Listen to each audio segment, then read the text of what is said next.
Aquí estamos otra vez para seguir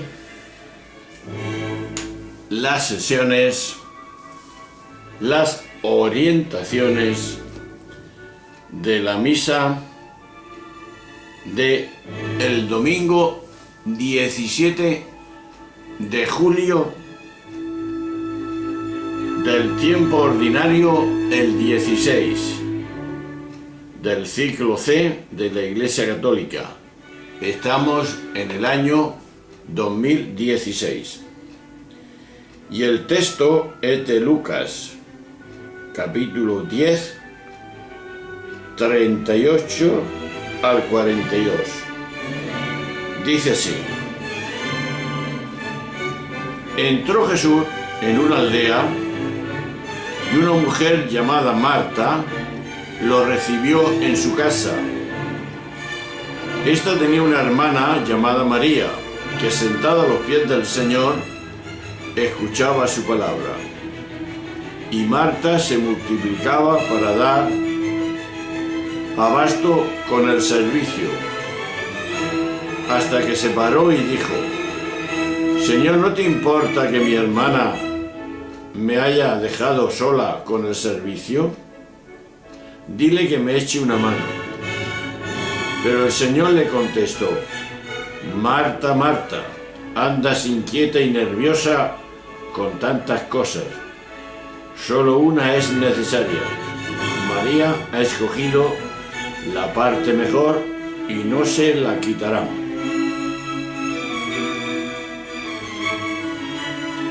Pues este relato sobre la quietud o la inquietud de nuestra vida, como Marta ha escogido lo mejor, según Jesús, puesto que María está como muy inquieta, no da abasto y pide ayuda a su hermana. La pregunta es la siguiente: ¿vivo en la inquietud o en la paz? ¿Cómo lo explico? ¿Cómo me lo explico? Vayamos al tema. Una vez más, como tantas otras, en los relatos evangélicos, no nos encontramos ante una mera anécdota de la vida de Jesús, sino ante una catequesis sobre en qué consiste ser discípulo de Jesús.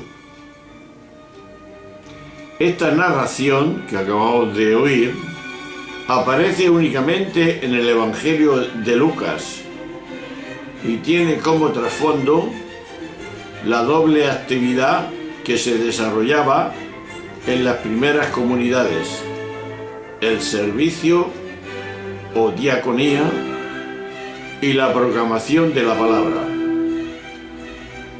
Según el texto, parece que el autor tiene un interés especial en subrayar la importancia de la escucha de la palabra, a la que califica como la porción mejor, que no puede ser quitada. Se entiende mal el texto cuando se lee en clave de contraposición entre acción y contemplación, compromiso y espiritualidad. Tales lecturas dicotómicas son sólo consecuencia de la mente separadora y comparadora. Ambas realidades, acción y contemplación, son las dos caras de la misma realidad, hasta el punto de que si se quita una de ellas, la otra se distorsiona por completo. Es decir, en cierto sentido, podría decirse que la verdad de cada una de esas dos dimensiones depende de que se dé una a la otra, hasta el punto de experimentar que acción es contemplación y contemplación es acción. Por eso, desde esta perspectiva, la respuesta de Jesús no hay que entenderla como si apoyara una dimensión frente a la otra, como si la contemplación gozara de un estatus superior a la acción. No. La única cosa necesaria se refiere a la paz o ecuanimidad, cuyo opuesto no es la acción, sino la inquietud y el agobio. Por eso, lo único necesario es vivir en conexión con nuestra verdadera identidad, alienados con el presente, en la aceptación de lo que viene. Desde ahí brotará simultáneamente y armoniosamente aquellas dos dimensiones inseparables en la vida de la persona unificada. Con todo ello, queda claro que la disyuntiva que el texto plantea no hay que entenderla como si fuera entre trabajo y oración, sino entre ignorancia y conciencia, entre cavilación y presencia. Esto es lo que nos dice la psicología, pero vayamos más en el tema.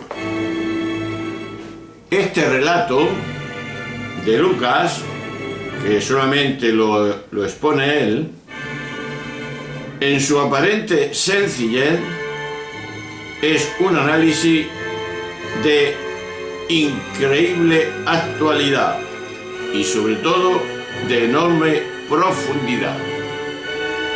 Veamos. El relato nos viene bien a todos. Lo necesitamos todos para nuestras relaciones humanas, más que nada. Y quizá también para las personas que pretenden difundir sus creencias religiosas. Como lo advierte cualquiera que lea la narración, aquí se contrapone dos posibles y frecuentes actitudes ante el otro, ante alguien que entra en nuestra casa y en nuestra vida. En el relato, ese alguien es la persona de Jesús. Es evidente que ante Jesús queremos adoptar la mejor actitud posible. Por tanto, aquí no se trata de si queremos escoger o rechazar al otro. Se trata de cómo acogemos, cómo tratamos, cómo expresamos nuestra mejor acogida a quien queremos tratar lo mejor posible. Pero surge una pregunta. ¿Qué hacemos en tales situaciones? ¿Qué hacemos tú y yo? Este Evangelio responde: se puede portar uno como Marta, o se puede portar como se portó María. Marta se puso a servirle, María se dedicó a escucharle. Para explicar el servicio de Marta, el relato utiliza un verbo muy raro. Es el verbo griego perispomai, que significa estar en tensión, estar absorbido. estar inquieto. Marta se porta como una persona absorbida y tensa en su afán de servir en todo lo mejor posible. María se concentra y se limita a una sola cosa: a escuchar al Maestro, a Jesús. Por eso Marta se llegó a quejar de la pasividad de su hermana y hasta le pide a Jesús que le llame la atención para que se ponga a hacer lo que ella estaba haciendo.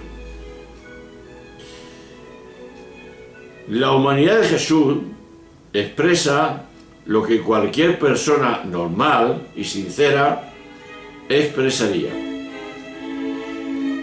Jesús, con toda delicadeza del mundo, reprimió la conducta de Marta y le dijo sin reparos que María estaba haciendo lo mejor. ¿Pero por qué? Cuando estamos entre personas normales, lo que más agradecemos es que se valore tanto lo que yo pienso y lo que yo digo, que cuando hablo se me escuche. Jesús, en el vocabulario del Evangelio cuarto, es la palabra. Por tanto, acoger a Jesús es escuchar a Jesús. Por lo demás, se puede adoptar dos actitudes básicas en la vida: ser para y estar con. A mí me gustaría más el que me escucha que el que me ayuda. En las distintas cortas, esto es determinante. Son demasiadas las parejas que se rompen porque uno de los dos, o los dos, se afanan por el trabajo profesional, por la limpieza de la casa. Pero el hecho es que por una causa o por otra, lo que falta es la escucha del uno al otro, la atención del uno al otro, la atención de lo que piensa o dice el otro o la otra. De verdad, esto es decisivo en la vida. Donde hay cariño, hay escucha. Pues bien, ahí está verdaderamente el sentido profundo de este pasaje. Tenemos que escuchar. Esto nos quita en que siempre distingamos bien lo que significa acción y contemplación. María está contemplando a Jesús, escucha a Jesús. Marta está sirviendo, queriendo agradar lo mejor posible a Jesús. Las dos no son necesarias. No se puede dar la una sin la otra. Si escuchamos a Jesús, nos dirá que tenemos que servir. Pero primero hay que escuchar, saber lo que quiere y ver cómo Él actúa en la vida, para después nosotros, nuestro servicio, sea un servicio como Él quiere que se debe de servir. Por eso nos hemos preguntado la pregunta esa: ¿vivo en la inquietud o en la paz? ¿Cómo me lo explico? Es decir, estoy inquieto con muchas cosas que hay que hacer y tal, pero ¿eso me da paz? ¿Viene de la escucha de la palabra? ¿La he contemplado antes, la palabra, para después ir a la acción? ¿Cómo va mi vida en ese sentido? ¿Escucho al otro? en la relación, por ejemplo, marido y mujer, novio, novia, se escuchan el uno al otro, o cada uno está en su tarea, muy preocupado por ella, por hacer bien la cama, por hacer bien la comida, porque la casa vaya funcionando, el marido trabajando para traer el sustento, y no se escuchan. Es decir, no se paran a verse el uno al otro, aunque sea a la noche, para escucharse el uno al otro, a ver lo que necesita uno, lo que necesita el otro, para que el servicio al uno y al otro sea un servicio de amor totalmente desinteresado. Pues bien, ahí tenemos que el servicio, quiere decir la acción hacia los demás, no nos quite la paz, no nos meta una inquietud desequilibrada, porque entonces lo estaremos haciendo mal, no tendremos conciencia de la realidad que somos cada uno, y somos entidad perfecta, somos plenitud, somos semejantes a Dios, y tenemos que estar en esa paz y dar paz, contagiar paz, aunque sea en la acción. Pero antes tenemos que escuchar, saber escuchar al otro es muy interesante, hoy más que nunca, en que tenemos la tendencia de escucharnos a nosotros mismos. Cuando predicamos, cuando hablamos, yo soy el importante, yo soy... No. Hay que escuchar al otro, que tiene que decirnos muchas cosas. Bueno, hermano, nos veremos el lunes 18 del tiempo ordinario, el 16, para que Jesús nos diga qué es la que tenemos que dar solución a nuestra vida. Hoy nos ha enseñado que la acción va unida a la contemplación. Hay que contemplar, escuchar a Jesús para también nosotros escuchar a los demás, sin servir lo mejor posible unos a otros, pero con paz, con serenidad. Bueno, nos vemos al siguiente, que es lunes. Hasta ahora.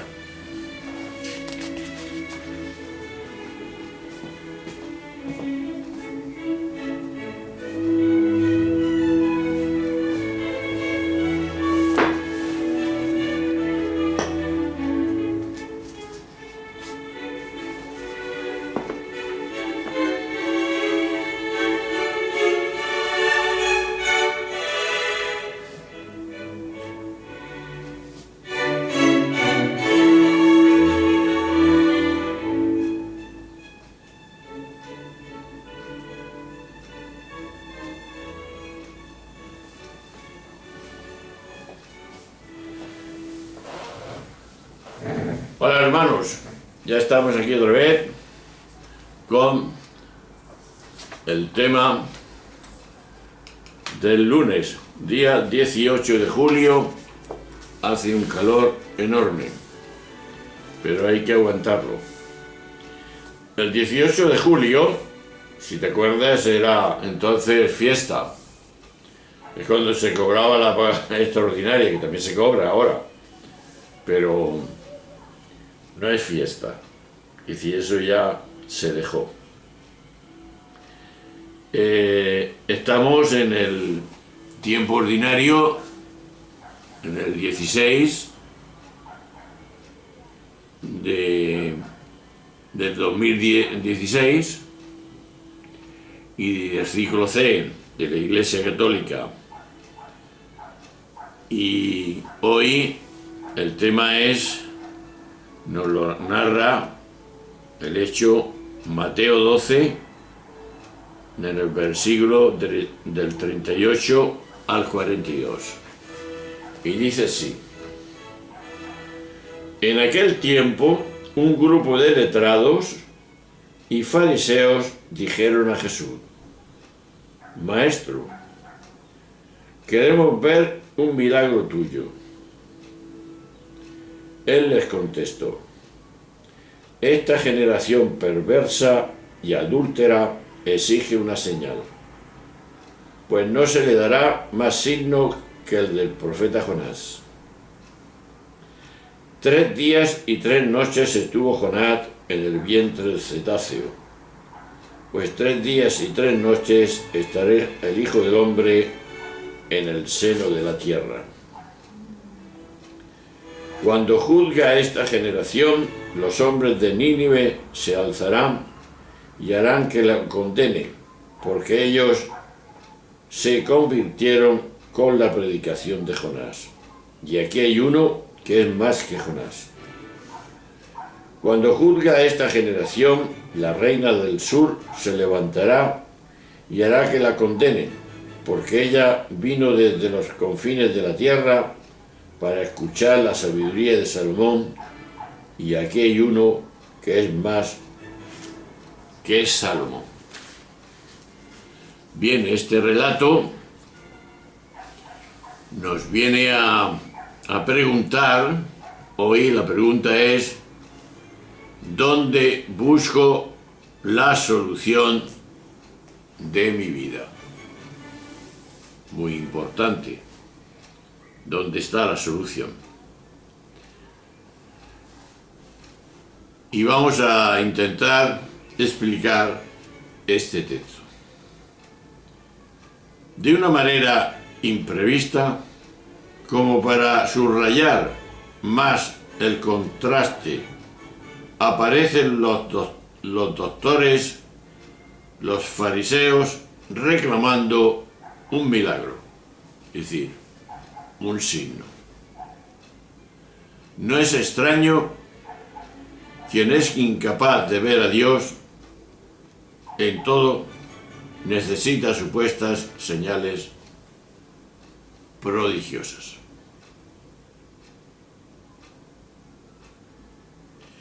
Jesús responde con dureza, aunque en realidad las palabras se ponen en su boca. Generación perversa y adúltera. Responden a una imagen tomada de la Biblia, en la que y citará sobre todo al profeta Oseas, en el capítulo 1 y 2. Lo que sigue es añadido propio de Mateo, siempre especialmente interesado en mostrar que toda la Torá remite al Maestro. El signo de Jonás es una alusión directa a la resurrección de Jesús, que para la primera comunidad cristiana era la señal por antonomasia. Pero a Mateo no solo le interesa la referencia a figuras del primer Testamento, sino presentar a Jesús como más que Jonás y sobre todo más que Salomón, que dice el texto.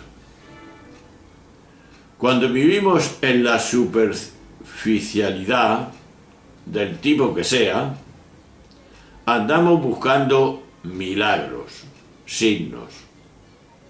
Seguimos aún en el engaño de pensar que la solución de nuestra vida habrá de venir de fuera y de algún modo espectacular.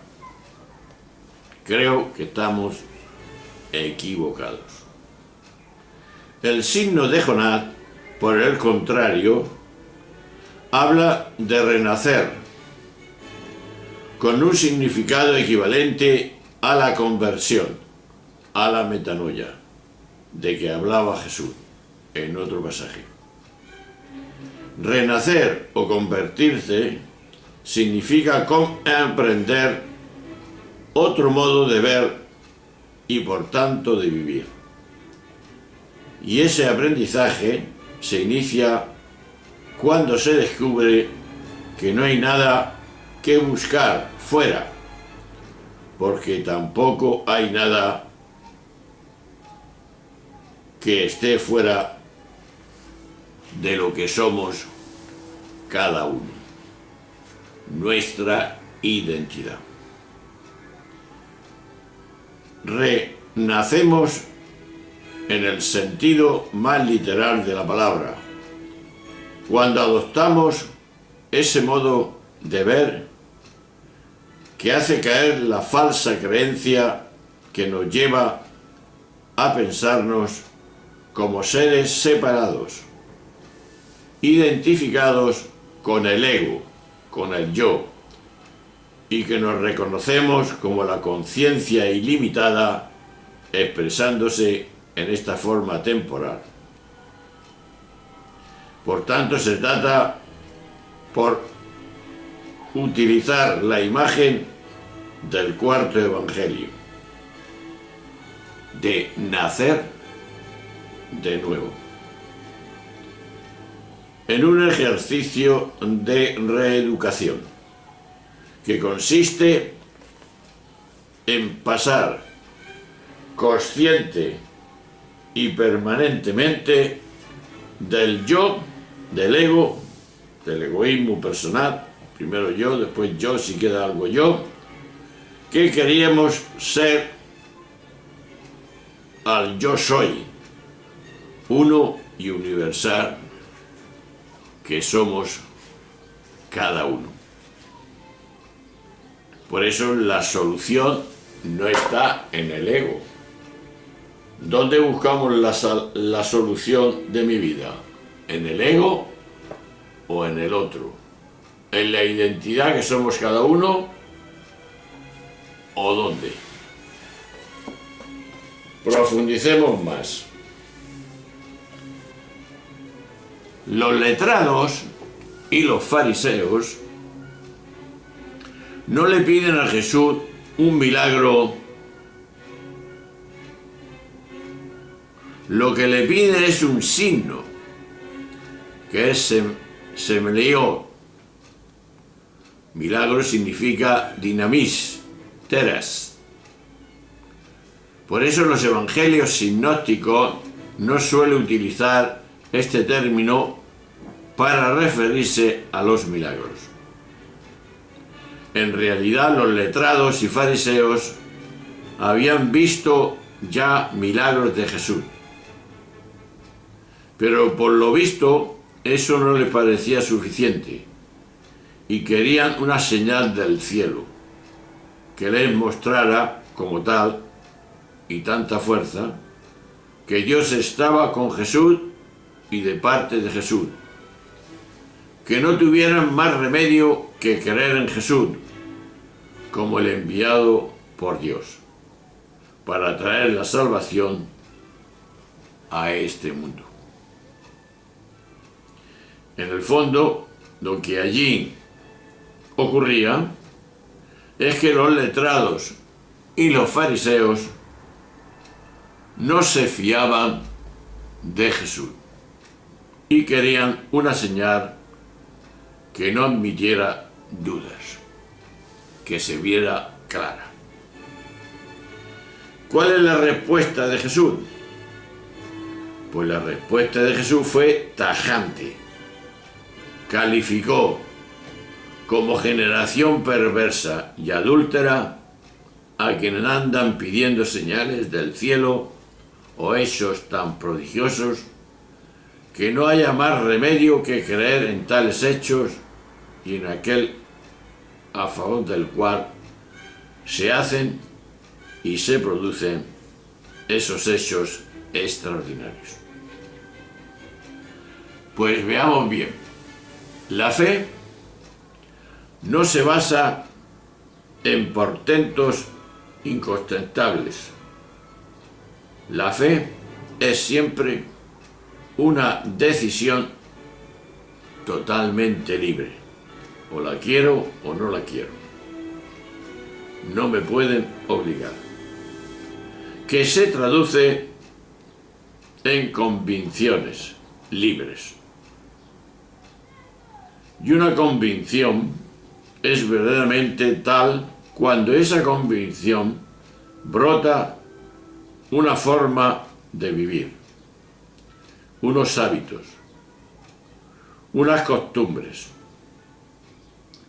Por eso la fe en Jesús es verdadera y auténtica cuando el creyente se pone, en cuanto de él depende, a vivir como vivió Jesús.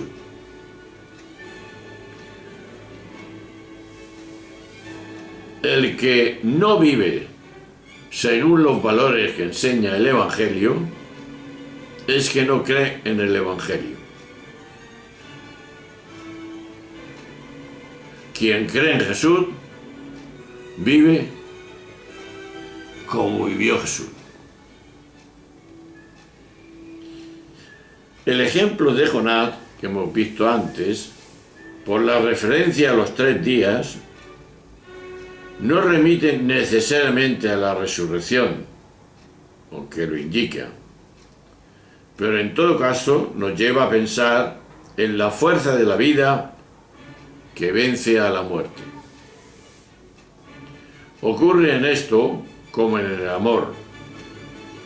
Donde hay amor de verdad, se destierra todo desamor. Y esto, justamente esto, es lo que los fariseos y letrados no entendían una papa. El que viene del fin del mundo para escuchar a Jesús, ese cree en Jesús. La escucha de Jesús es fe en Jesús. Por eso, ¿cómo va a creer en Jesús quien no se interesa ni por leer los evangelios para saber lo que Jesús dijo, lo que Jesús vivió, sus costumbres, su vida, toda su persona, por qué lo mataron? Es decir, un conocimiento fuerte de la persona de Jesús. Ahí está el quid de la cuestión.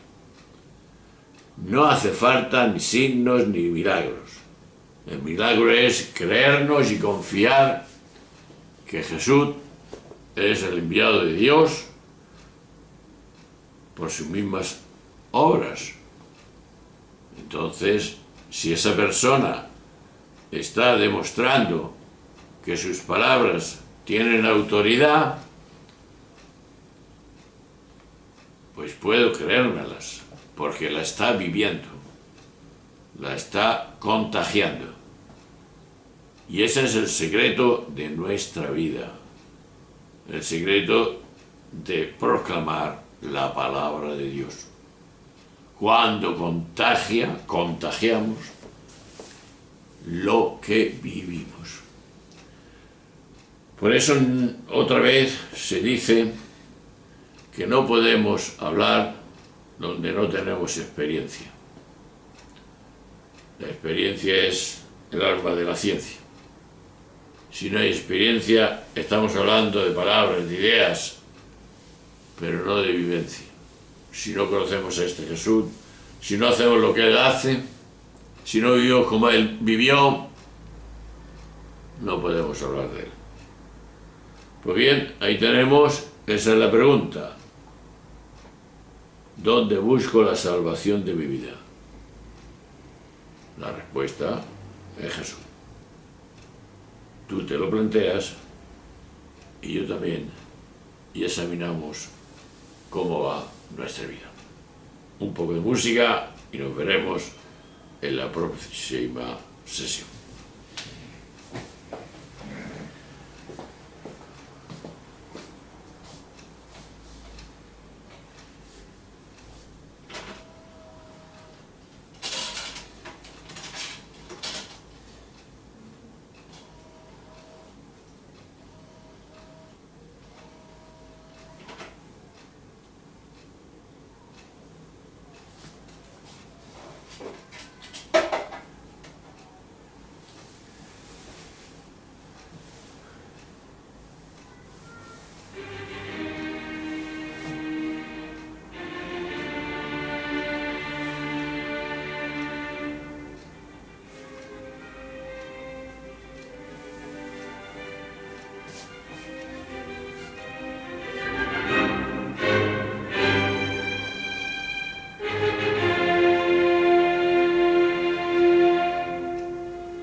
Hola hermanos, estamos ya en el martes de la semana 16 del tiempo ordinario, 19 de julio del año 2016 del ciclo C de la Iglesia Católica. Y el texto es este. Es de Mateo, capítulo 12, del 46 al 50. Dice así: en aquel tiempo estaba Jesús hablando a la gente, cuando su madre y sus hermanos se presentaron fuera tratando de hablar con él. Uno se lo avisó: oye, tu madre y tus hermanos están fuera y quieren hablar contigo. Pero él contestó al que le avisaba: ¿quién es mi madre y quiénes son mis hermanos? Y señalando con la mano a los discípulos, dijo: estos son mi madre y mis hermanos. El que cumple la voluntad de mi Padre que está en el cielo.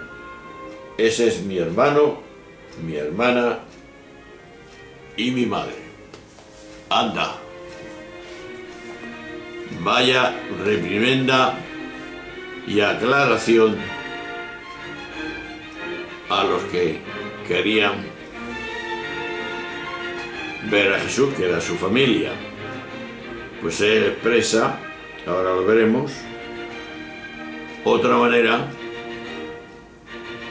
de ser hermano, de ser madre, de ser familia. Por eso la pregunta hoy es la siguiente: ¿me abro a experimentar y vivir la unidad que somos? Si tenemos esa entidad que siempre hablamos, desde que Dios nos creó en el Génesis, pues el Evangelio hoy nos lo demuestra. En el Evangelio de Marcos, este relato no ocultaba un punto de dureza que respecto a la familia y a la madre de Jesús. En Marcos 3:21 y 31-35 también se habla de esto. Mateo lo suaviza, pero aún puede apreciarse el distanciamiento, que es lo que yo os he dicho.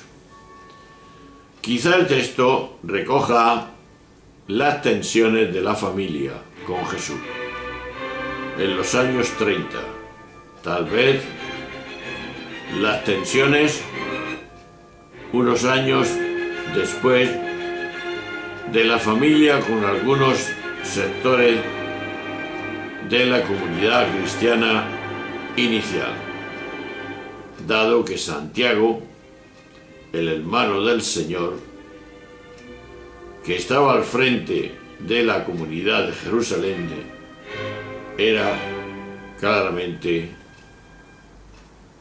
judaizante.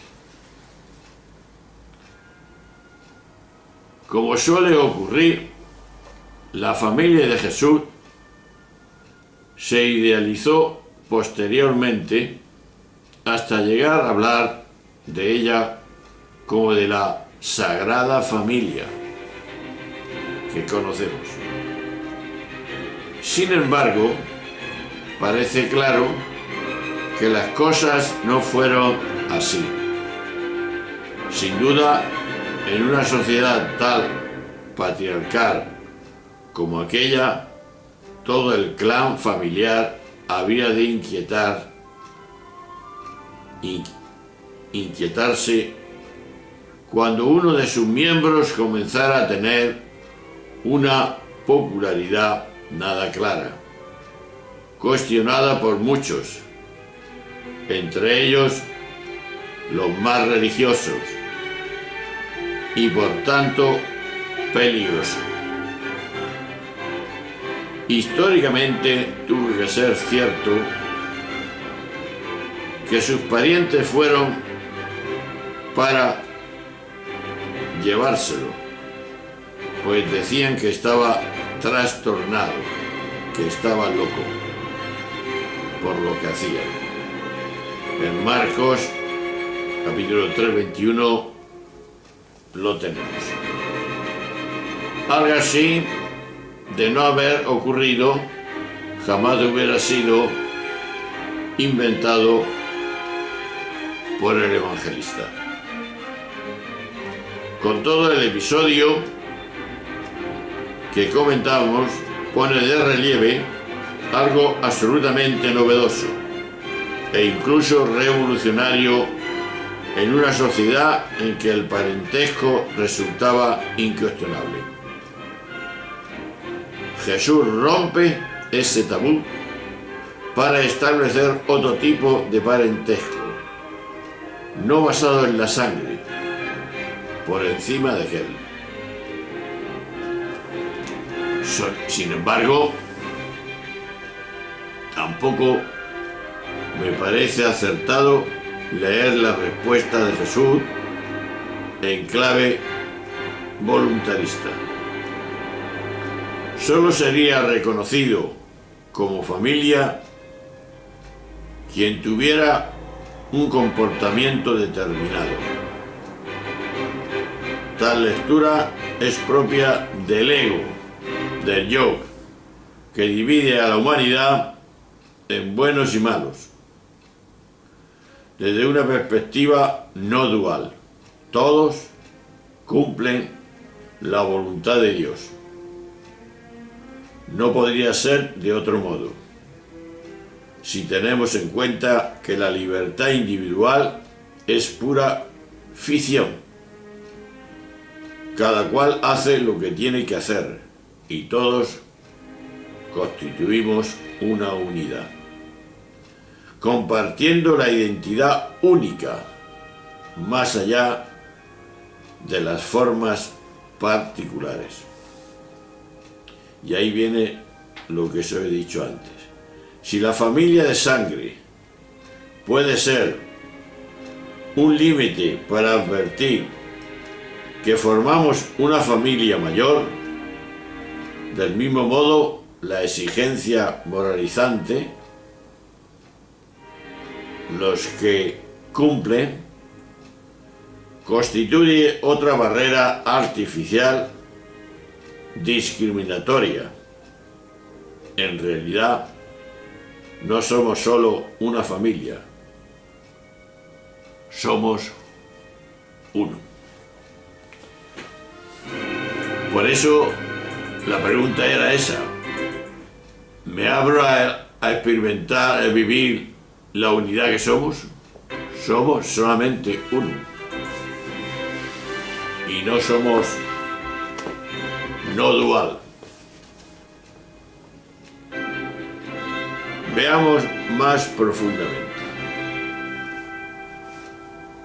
Para comprender el significado de este episodio, es necesario tener presente lo que representaba la familia patriarcal que ya hemos dicho antes, en los países y culturas que dominaba el Imperio Romano. Porque la familia era la institución básica por medio de la cual los individuos se integraban en la sociedad. Y hoy también. Esto quiere decir que cada sujeto dependía del grupo familiar en todo lo que se refería a la economía, a las ideas políticas y sobre todo a las creencias religiosas.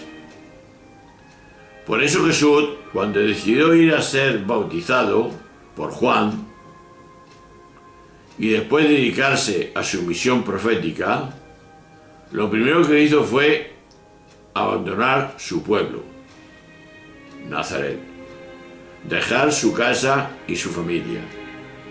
Y así pudo tener una libertad que habría sido imposible si se queda en Nazaret con sus familiares más próximos. Por eso sería una equivocación interpretar el Evangelio de hoy como si aquí Jesús expresara una actitud de rechazo hacia su familia. Eso no es así. Jesús nunca rechazó a su madre o a sus hermanos. Fueron más bien sus parientes quienes mostraron serios prejuicios respecto a Jesús. Si leemos Marcos, capítulo 3, versículo 21, en el capítulo 6 también, versículo del 1 al 6, y en Juan, en el capítulo 7, versículo 5, nos aclara bastante esto. Sin duda porque los familiares de Jesús pensaban de él que era un hombre extraño, que al irse de casa había roto con la sociedad, con la religión y con la vida de una persona de orden. Si había dejado una familia y no había formado otra, la suya mediante el matrimonio. Lo lógico tenía que ser pensar que andaba perdido en la vida y en la sociedad. De ahí los recelos de los parientes de Jesús con él. Una enseñanza capital que hay en todo esto es que, como sabemos, en la vida hay dos formas de relación entre personas. Primero, las relaciones obligatorias, que están guiadas por leyes, civiles o religiosas. Las relaciones libres sobre las que no pesa ley alguna, ni humana ni divina. Pues bien, las relaciones de parentesco están reguladas de una y otra forma en todas las culturas, mientras que las relaciones de amistad y de comunidad son legalmente absolutamente libres. Las leyes mandan como deben ser las relaciones entre padre e hijos, entre hermanos, etc. La amistad y la vida en común tienen consistencia en sí misma, es decir, son enteramente libres, porque yo quiero y formo ese grupo o esa comunidad. Porque no depende de ninguna ley que obligue a mantener la relación o ciertas obligaciones vinculadas a ellas. En esto está la grandeza y la singularidad del amor entre personas que son enteramente libres para quererse o no quererse. Jesús no niega la importancia de la familia y de las tradiciones. Ahora bien, lo que Jesús quería y quiere son personas libres, que desde su libertad puedan instaurar un nuevo modelo